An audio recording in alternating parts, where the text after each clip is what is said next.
Muy buenas a todos, bienvenidos a una nueva entrega de estos podcasts que estoy haciendo de forma un poco inusual, ¿no? Aquí en Jerusalén.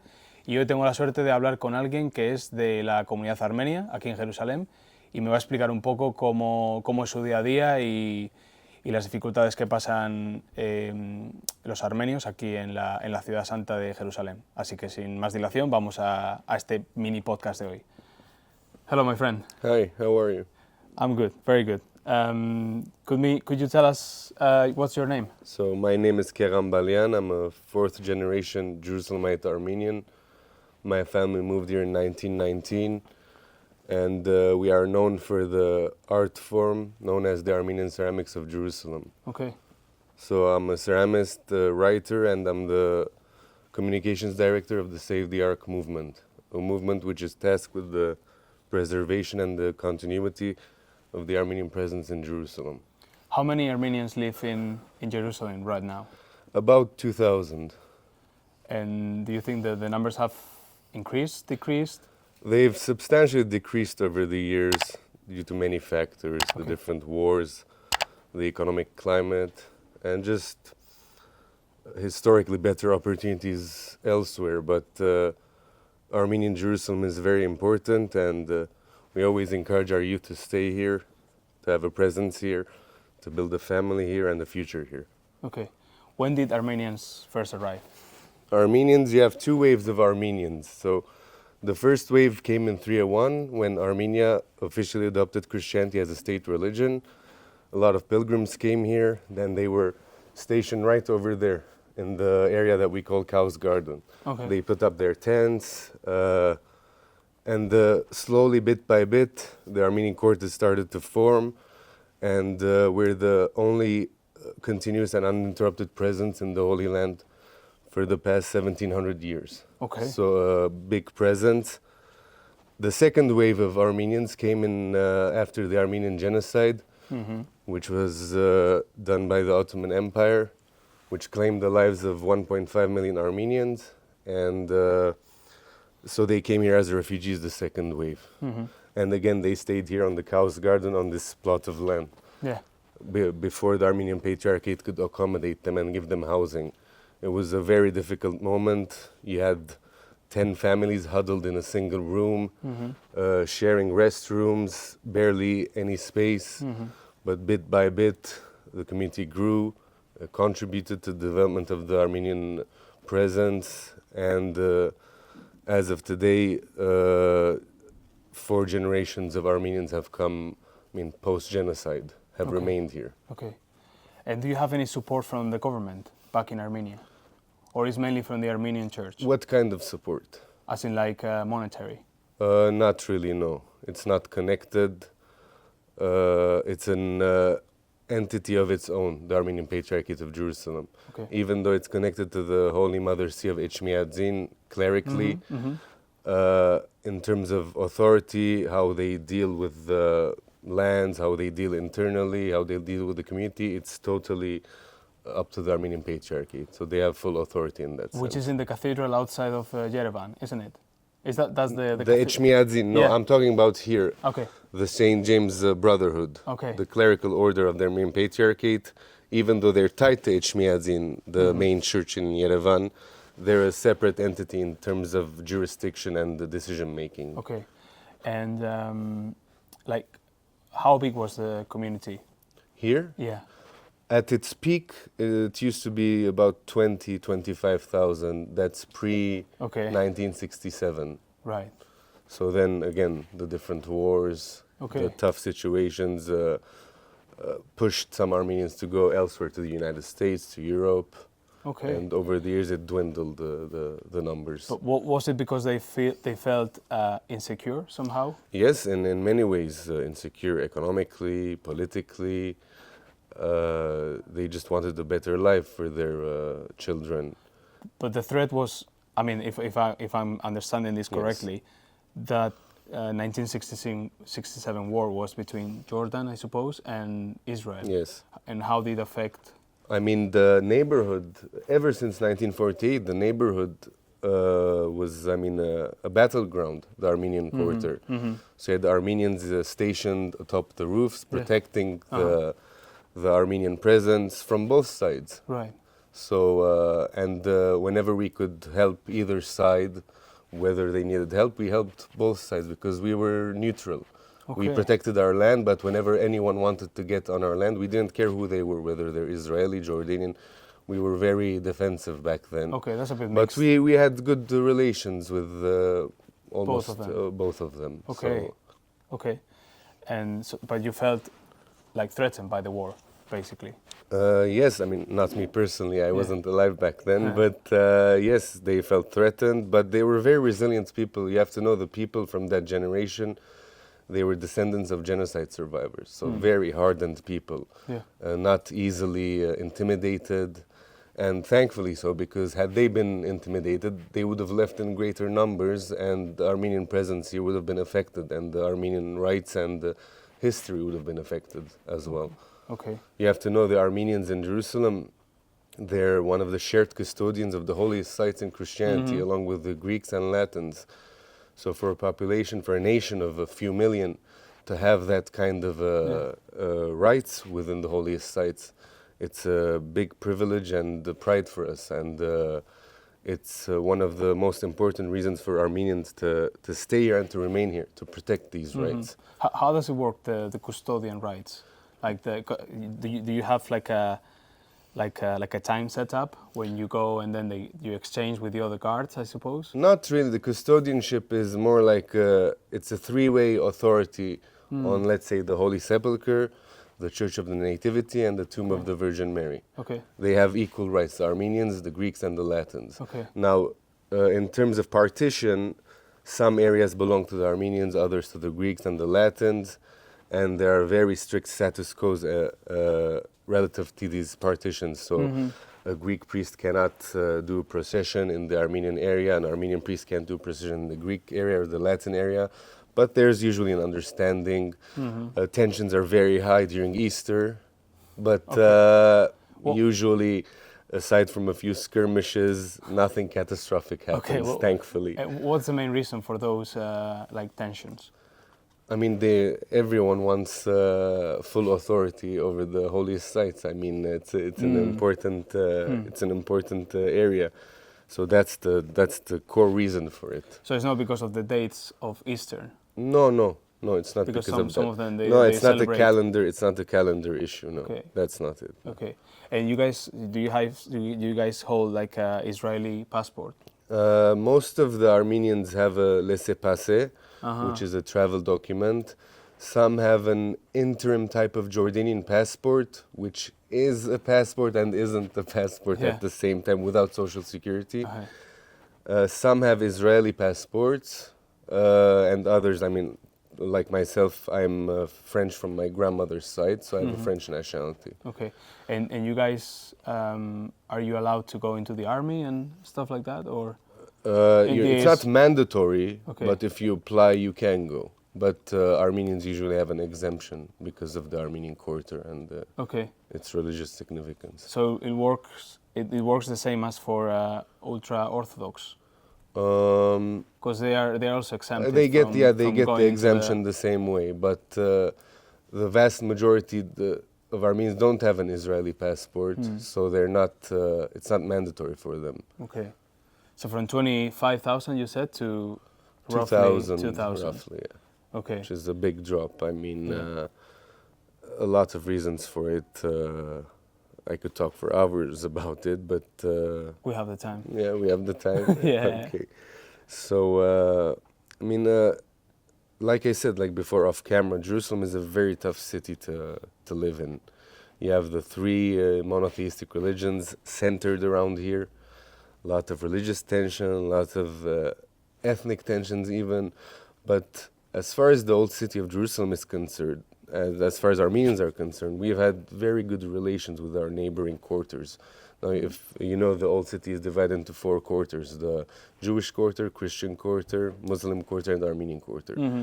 And you can ask anyone from any quarter, Muslim quarter, Jewish, Christian, how Armenians behave, how they go about in their day-to-day lives.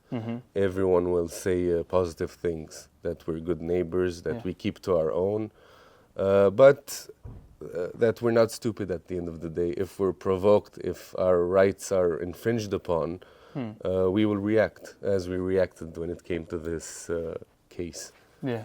What was the case you were discussing before, like off camera? Basically, a few years ago, we realized that there's a real estate deal mediated by a priest who has since been defrocked that put at risk 19,500 square meters of the Armenian quarter, which is about 25% of the Armenian quarter. It's this entire plot of land that you see in front of you, the parking area attached to the ramparts. You have 5 residences of Armenian families post-genocide. Their houses are also in the contract. You have the private garden of the Armenian Patriarch, that's also in the contract. The theological seminary hall, again in the contract. And initially, the initial deal was a deal with the municipality, a 10-year usage agreement, which was fine. They renovate the parking lot, and then we allocate 90 parking spots for the residents of the old city. Seems like a good deal. But within that deal, there was a malicious clause that stated that in the event that a property development company wants to build a hotel or anything, the deal with the municipality is annulled, and that new deal takes over. So again, the entire community got very angered specifically at the person who mediated the deal, and the 3 persons who are responsible for signing this deal: the Armenian Patriarch of Jerusalem, Archbishop Nurhan Manugyan, the Grand Sacristan, Archbishop Sevan Gharibian, and Baret Yeretzian, the real estate director, who has since been defrocked and exiled. So the entire community galvanized, and they went to Baret's house with chants of traitor and the flags of Artsakh. Police came eventually for his protection, because I don't know how we managed to control that many people. Everyone was angry. Of course. Everyone was outraged, especially with the backdrop of Artsakh and losing Artsakh. It was just, we had to fight, we had to do something. So Baret Yeretzian was defrocked and kicked. He now lives in Pasadena. And the Patriarch claims he was duped by Baret Yeretzian. I mean, for me personally, that reason is ridiculous. Land of this size, of this importance, it's the highest point on Mount Zion.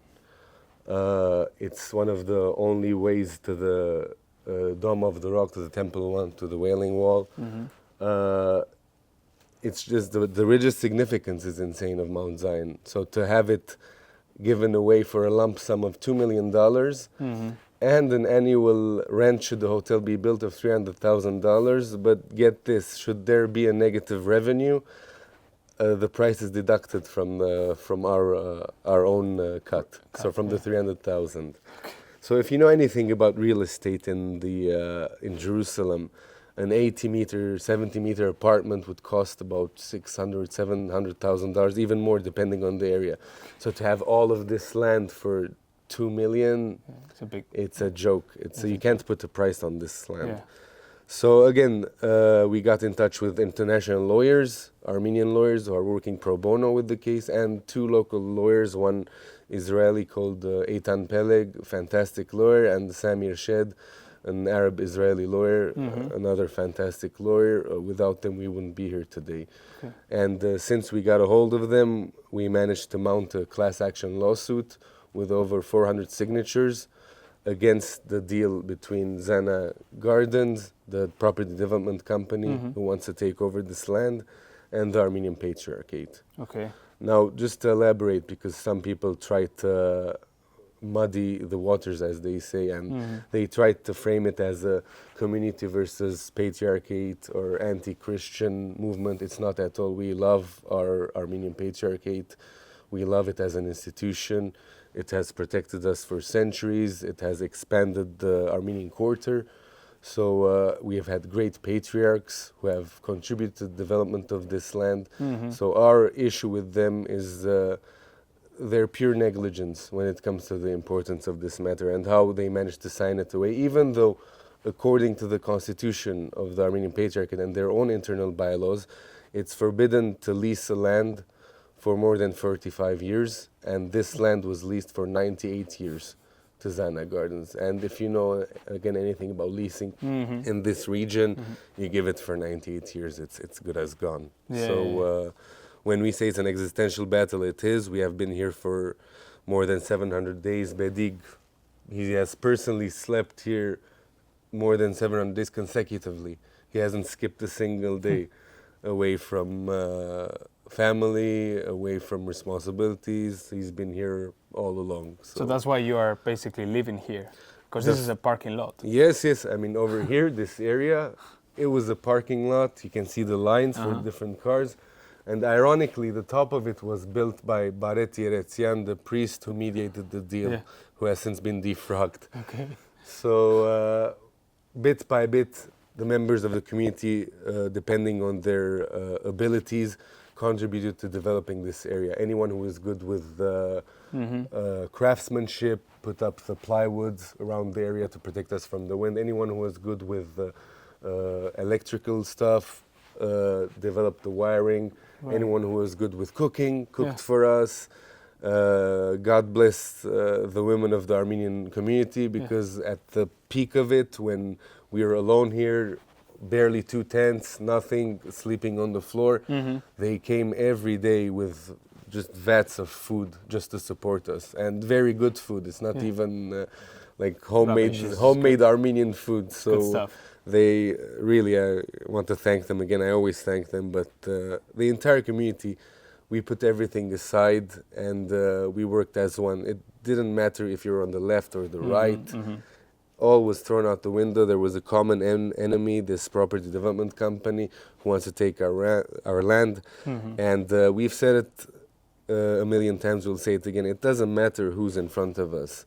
They can be from any ethnicity, any nationality, any religion. This land for us, it belongs to Armenians, and we want to keep it Armenian. Of course.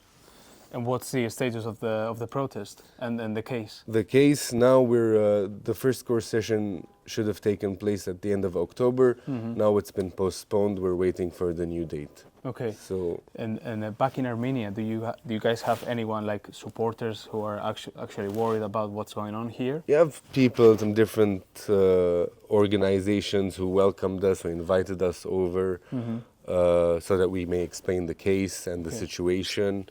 The Armenian government also met with us on the Foreign Affairs Department, met with us on one occasion. But I feel like as a whole we're disappointed from our country, because we were expecting a lot more support.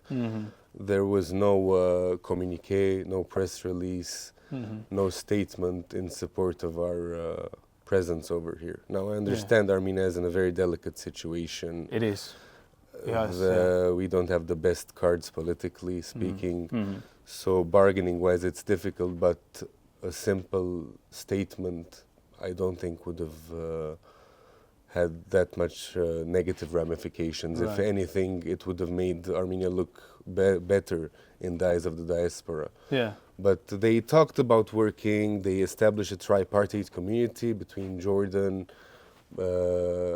Israel and Palestine, if I'm not mistaken, but nothing came of it, nothing that we've seen at least. Yeah. So again, I mean, we urge the Armenian government to support an important diaspora, a presence that has been here for 1700 years uninterruptedly and continuously.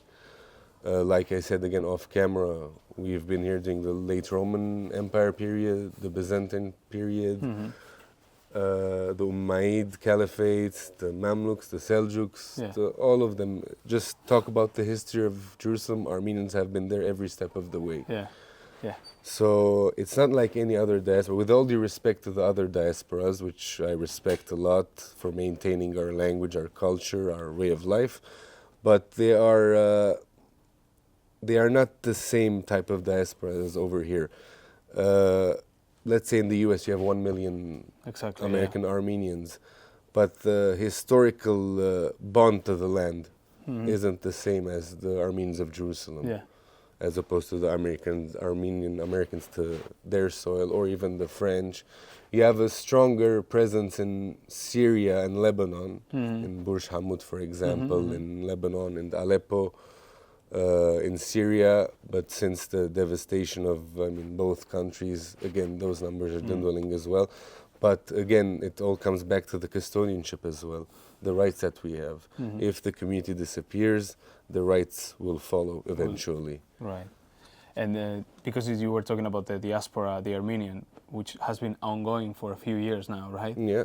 It looks like it never stopped. Yeah, yeah. Because when I went to Armenia last year, people were telling me that there are more Armenians outside of Armenia that... Yeah, you have 10 million Armenians worldwide, 7 million outside, 3 million in Armenia. And that's a funny thing, because I was talking to a few people and they said, even people like, we have relatives in the States, and they even they have like a US passport, they really feel like their land is Armenian. Yeah, all of them almost. I mean, I always say to people who try to understand that connection, is like even something as simple as going and walking in Yerevan and ordering coffee in Armenian. Even something as simple as that is so fulfilling for us, because you feel at home. You don't feel, you don't have different gazes or people looking at you differently. There are tensions between the diaspora and the country. It's normal. Dialectically, it's different as well. They speak Eastern Armenian. We speak Western Armenian. Culturally, Western Armenians have been around the Middle East, so everything, like cuisine-wise, music taste is fundamentally different from the Eastern Armenian, because they've been in the Soviet Union, damaged Armenian culture a lot, the presence over there, and ever since, the Armenian genocide and even modern times, there hasn't been a proper effort to reconcile, not that there's hatred or animosity, but just to try to find more commonality. Now, at the end of the day, it's easy to say, yes, we're all Armenians, and yes, we are. I don't distinguish between an Armenian from Armenia, France, Jerusalem. It's all the same for me, but if we don't accept the differences, we won't be able to find the proper way to communicate and to dialogue with one another. And it's very much needed. Now, we were talking about how most Armenians are outside. There has to be an effort, a concerted effort, to bring Armenians back to Armenia.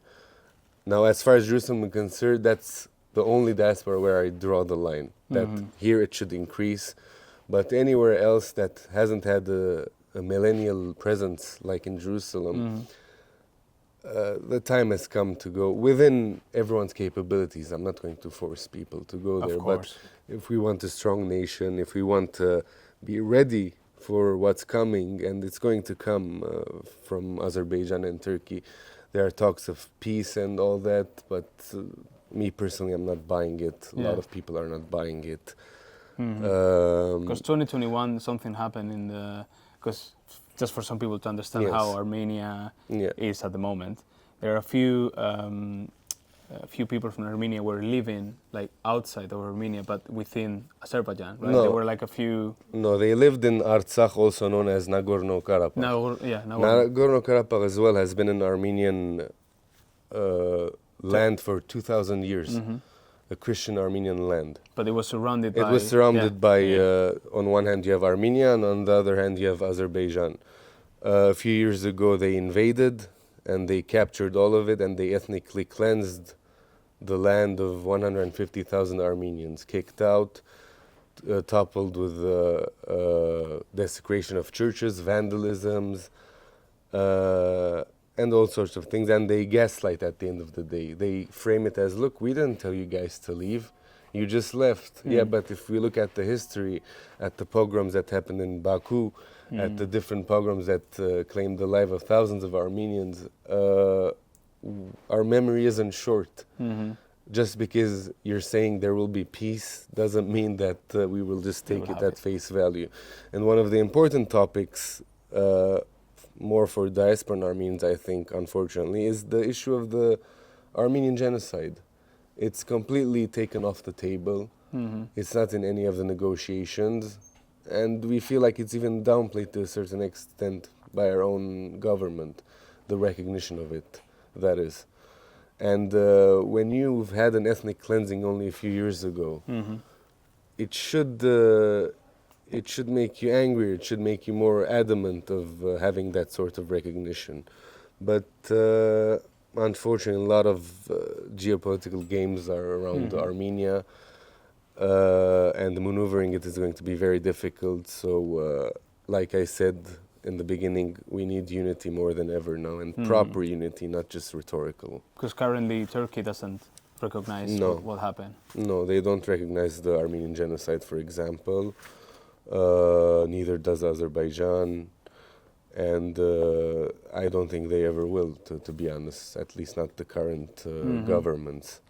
But we will keep pushing for it, because, I mean, if we stop talking about it, it's an insult to our ancestors. That's as simple as that. You're spitting in their memory and all that they sacrificed and did to survive to get here, so that we may sit here and just breathe. Exactly. So, again, it's very important. So what's the message for the, like, I don't know who you would have to push for this to be recognized as a country? Not as you personally, but as a country.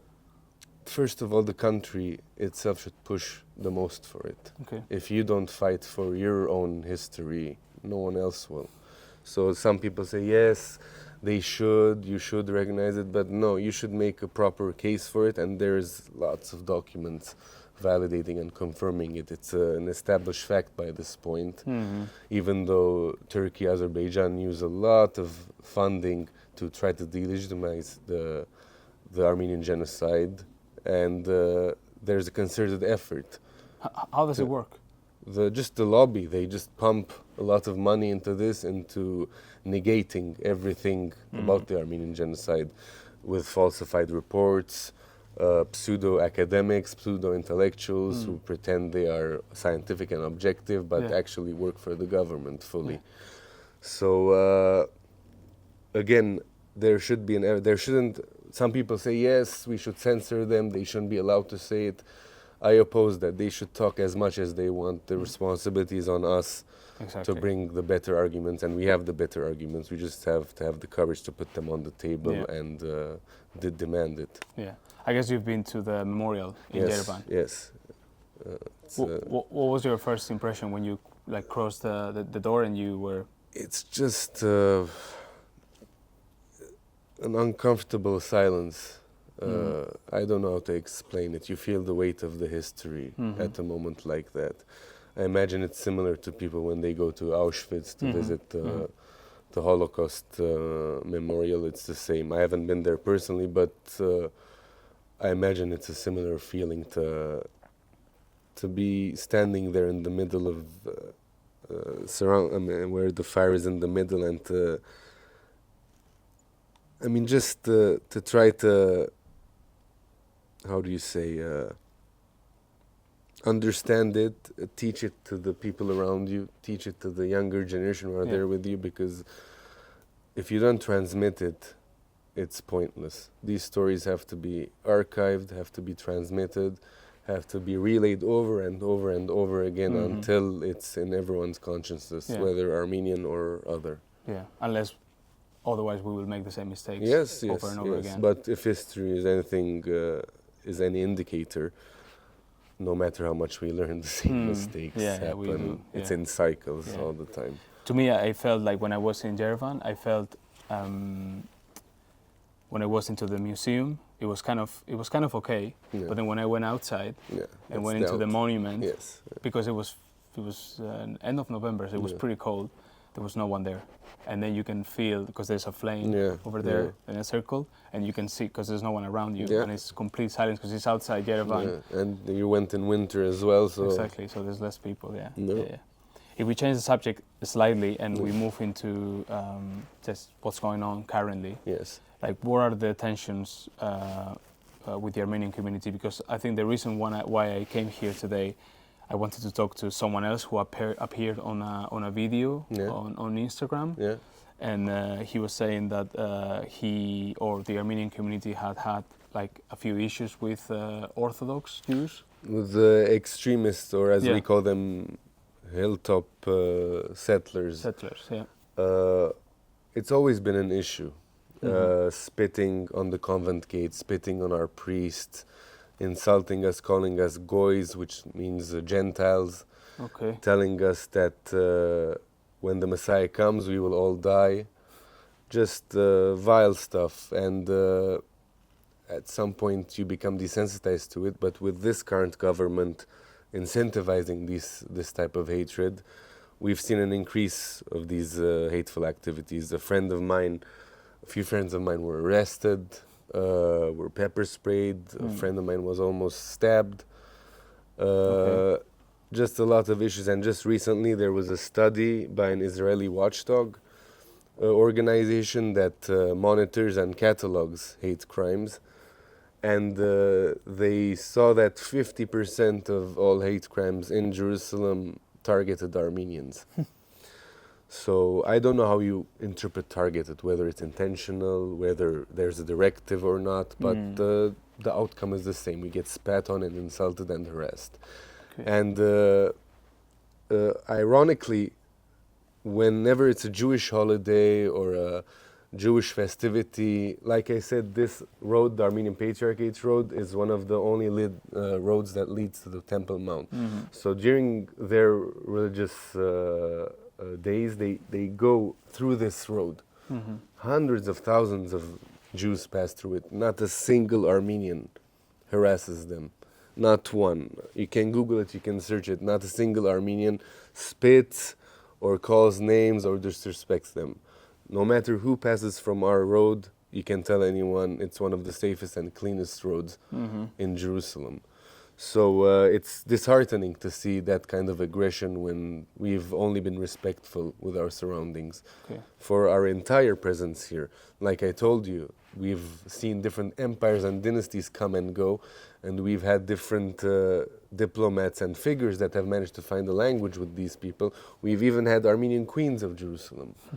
So it's just, I don't see it stopping anytime soon as long as there isn't a serious concerted effort from the Israeli government to curb these aggressions. There have been some committees formed. I won't say there is no effort, but we need tangible results. A lot of the people get arrested. We don't know what happens to them afterwards. Whereas our guys, just for defending our land, we've been arrested. So there has to be some sort of equal treatment, but of course, I mean, in this region, that's a big ask. It's a big ask. It's a bit difficult. But again, I truly believe any community, whether Armenian or otherwise, if you don't sit down and dialogue with the people, even the people that hate you the most, you won't reach a compromise. This is a tent city. The historical weight is felt every day, whether you're Jewish, Muslim, Christian. So I think it would be conducive to everyone to have some form of commonality, or at least some way of coexisting with one another. Absolutely. I normally say that it's better to have a conversation before taking a decision than taking a decision before having a conversation. Yes, exactly. Now, I'm not preaching kumbaya, let's everyone hold hands and just dance around, but there has to be some fraction of humanity to be able to sit and talk. It's not too much of an ask. Even if the meetings are bad, even if there's no outcome, at least you say, we tried, we sat down. Of course. And we, the Armenians, we always do that. We want to sit, talk before any other thing. And if the person comes and attacks us, I mean, we're out of choice. We attack back. We defend ourselves. So absolutely, absolutely. I really appreciate this time that you have given me today. Thank you for. I just learned about. I kind of knew about the parking lot, but I didn't know the details. So I really appreciate this. I left out a lot of details. Of course. I'm not that great with the dates, but again, if you need anything else, I'll gladly elaborate or come on a different talk to speak more in details. The founders of the movement, my brothers Kegham Balian and Hagop Chernazian, are very well versed in the legal matters, so maybe talking to them will also help to have your audience understand the existential crisis that we're facing, because one final thought: if we lose this land in a generation or two, there won't be an Armenian presence. It's as simple. You'll feel the incremental decline even more. Yeah. And there won't be any Armenians. The custodianship will be at risk, and the 1700-year-old history and culture will be at risk. So our fight is for that, for its preservation and for its continuity. Of course. And we will stay here no matter how long it takes. Okay. If you were to give a message to like the Armenian people that are actually listening to us now, Yeah. what would it be? Like, I'm gonna just give you the last minute or 2 minutes for you to explain to the camera. They should come here whenever you can, support the Armenian community, talk about it, organize conferences, organize events just to get the message out as broadly as possible. Our main weapon today in this digital age is media. And if we don't use it properly, if we don't make the right connections, if we don't support one another, all Armenians across, we will lose another Artsakh. Jerusalem, Armenian Jerusalem is another Artsakh, and we have to protect it with everything that we have. Thanks a lot. Thank you. Thank you.